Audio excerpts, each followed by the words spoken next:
Me gustaría hablar del business de YouTube, quizás no dar ninguna No, cifra claro. ni nada, pero el business de YouTube es curioso porque he estado yo buscando, por ejemplo, cuál ha sido el episodio o el momento de rating más grande de la televisión mexicana este año. Y digo, vamos a compararlo con los números de YouTube. Lo tengo aquí apuntado porque es que ni siquiera sé qué programa era, pero pone que el 2 de marzo de 2025, el final de la telenovela Las hijas de la señora García tuvo en Televisa un pico de audiencia de 7.506.013 espectadores. Ese es el momento más bestia. 7,5 millones. En YouTube, yo ni tengo sus números, ni sé si los tendré algún día, pero tampoco es el vídeo más visto del mundo en YouTube. Claro. O sea, es un vídeo normal. Tú debes tener vídeos con muchísimas más vistas de 7,5 millones. Sí. Estamos hablando de Televisa, que es un monstruo gigante con una infraestructura hostia, Sí. millones de personas trabajando, cámaras, equipos, guionistas, realizadores, güey, claro. edificios por todos lados, güey, un monstruo. Y llegas tú, sin desmerecerte, pero Sí. sacas un vídeo grabado en tu cuarto y de repente 10 millones. No, pero Ok. claro. O sea, no entendemos muchas veces el nivel del alcance de un youtuber como tú Sí. con esos números. O sea, tienes más números que Televisa. Sí, sin duda. Y al contrario, no me desmerece para nada porque siento que a mí me encanta hablar de eso. Claro. A mí me encanta, para mí es un orgullo lograr eso, lograr con muchos menos recursos, con mucha menos inversión eso. Claro. Yo durante muchos años trabajé en YouTube completamente solo, pero muchos años trabajé en YouTube completamente solo. De hecho, lo de los 7 millones a mí me sucedió, hubo un video en el año 2018 aproximadamente, creo que fue 2018, que fue un video viral que se llamó 1444. Era un video básicamente de un ruso que se quitaba la vida en el video y se empezó a viralizar como que si uno lo miraba al video estaba maldito, le caía una maldición, Ok. bla, bla, bla. Cuando veo que se empieza a viralizar por Twitter, por Facebook y demás, digo, tengo que hacer algo con esto, tengo que hablar sobre este tema. Y me sucedió que justo ese día le había prestado mi cámara, que era una cámara similar a esta, le había prestado a un amigo que tenía que sacar fotos en una fiesta y no tenía mi cámara. Y bueno, entonces empiezo a revisar y que tenía, tenía el móvil, el celular. Claro, era el Samsung S7. Samsung S7 tenía en ese momento. Entonces digo, bueno, me autograbo en selfie hablando sobre esto. Y tuve la suerte de que al hacerlo de este modo, con este método, sin editarlo, no puse ni siquiera un frame de ese video. Claro. Y todos los demás youtubers que hablaron de ese tema, que corrieron también a hablar sobre ese tema, incluso Dross, que es uno de los más grandes, él puso un frame, obviamente no el frame que se quita la vida, el más explícito, sino unos frames antes. Pero yo no había puesto nada. El mío era solo mi cara explicando de qué se trataba el video, cómo se había viralizado, quién era el que aparecía, qué sucedía, y explicando que no había una maldición detrás, sino que era un video real de una muerte que se había viralizado.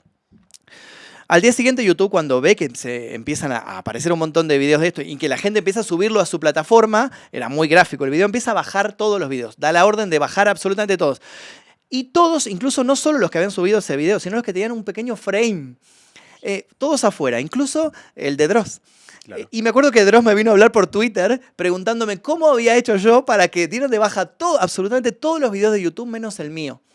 Y el mío no es que yo soy un genio visionario. Yo había tenido la suerte de solamente que me había grabado hablando a cámara y no había puesto ni un frame, ni en la miniatura, ni nada. Entonces YouTube no lo detectó. Se pasó la máquina, el algoritmo que utilizaron para detectarlo. Con ese video hicimos, me acuerdo, 7 millones en 24 horas. Ese fue mi primer como golpe de viralidad. Un montón de dinero, me acuerdo que fue, $7.000. Así de la nada, en un día. Y para mí ese video fue la bisagra. Para mí fue un antes y un después. A partir de ese video, mi vida dio un giro de 180 grados. A partir de ese video yo era muy under, muy chico, y a partir de ahí todo empezó a andar mucho más fácil y mucho más fácil de viralizar todo, ¿no? Recuerdo incluso cuando fui a cobrar el dinero con mi mujer y todo, que fuimos con un amigo mío, que lo cobramos por Western Union en mano. En ese momento eran 700.000 pesos argentinos, que era un montón. Estamos hablando del año 2018, 17, 18. Era un montón. $7.000. $7.000, eran $7.000. Y era un montón. Y fui con un amigo mío que me acompañó en su auto. Le mando un saludo a Sebastián, que nos esperó afuera del Western Union, ahí prácticamente con la puerta del auto abierta. Y fuimos con mi mujer con una mochila y un bolso. Cargamos todos los billetes y salimos corriendo. Y recuerdo que había uno del Western Union que estaba como... No estaba con el celular, con el móvil móvil en la mano así, no sé si nos estaba filmando o qué, y mi mujer sacó el suyo y se puso a grabarlo a él, como diciendo, te estoy mirando que nos está filmando. Y fue toda una historia de que de ahí subimos al auto y fuimos al banco. O sea, yo tenía miedo de dejarlo en mi casa. Claro, lógico. Fui al banco a depositarlo en mi cuenta y para mí ese fue como el primer golpe de suerte. Después a partir de ahí todo cambió y todo fue para mejor. Y yo también tuve como un gran crecimiento cuando me animé a no ser yo solo o yo con un par de amigos, porque a veces venía algún que otro amigo a ayudarme y demás, y decidí sacar un anuncio en redes de formar un equipo. En un momento, cuando empezó la cuarentena, fue esto, en 2020, marzo del 2020, me di cuenta de que había mucha demanda de material en YouTube, porque la gente estaba encerrada y la gente se aburrió de la televisión, se aburrió de las plataformas y mucha gente que no usaba YouTube se volcó a YouTube. Claro. Gente mayor. Y empezó a ver, y a mí me empezó a ir muy bien, muy bien. Entonces dije, si yo puedo lograr esto solo, ¿qué pasa si reúno un grupo de amigos y les enseño cómo se escribe, cómo se edita y multiplico la cantidad de contenido que subo mensualmente? ¿Qué es lo que sucede? Y bueno, hice un anuncio en redes así todo mal hecho con Photoshop y cayeron un montón de amigos que siento hoy en día que fue una excelente decisión.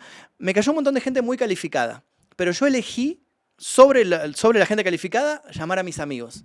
Siempre. Amigos míos que estaban sin trabajo, que habían perdido el trabajo por la cuarentena, justamente porque eran trabajos presenciales.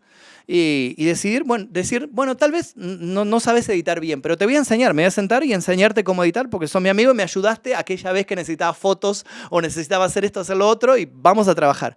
Y a todos igual les aclaré, le digo, esto es un experimento, no sé si va a salir bien o mal, no me odies si sale mal y no hay plata para pagar a todos porque lo estoy probando. Y me dijeron, no hay problema, digo, no tengo nada que perder. Entonces nos sentamos y así formé como el primer equipo, que eran de 6 personas, me acuerdo. Y así fuimos creciendo. Eso fue el 2020 para acá. Para mí los últimos 5 años fueron completamente distintos a cómo lo fueron todos los años anteriores, como fueron los primeros 11, 12 años antes. Fue un mundo completamente distinto de aprender a coordinar un equipo, que la verdad que hoy estoy muy contento del equipo que tengo. Son las mismas personas que llamé en 2020, 5 años después nadie me renunció, nadie se enojó conmigo, nadie me hizo un juicio y somos amigos, de hecho. De hecho, hace poco también con el último canal llegamos a los 100.000 suscriptores y YouTube me mandó la placa y hablé con YouTube y le compré placas a todos. Incluso a los que no son parte de ese canal, pero son parte del equipo, compré 10 placas, una para cada uno, para premiarlos, porque la verdad hace 5 años que estamos trabajando y la verdad que nos va súper bien a todos. A ellos les sirve, a mí me sirve y para mí es una felicidad trabajar codo a codo con amigos. O sea, yo no lo tomo como una cosa de decir yo soy el jefe y ustedes son mis empleados. Para mí somos un equipo y cuando hay que correr a hacer un video súper rápido, hay que apurarse para hacerlo, yo lo hago, grabo, dejo lo que estoy haciendo, así esté de vacaciones, así esté descansando, así sean las 2 de la mañana, esté por acostarme, no, prendo la cámara, me pongo a grabar y me pongo a editarlo y lo programo para que salga a las 10 de la mañana, 9 de la mañana, cuando la gente se despierte. Lo he hecho 1000 veces y lo sigo haciendo. Y trabajamos todos a la par y para mí a mí me encanta. Ese formato que tenemos me encanta.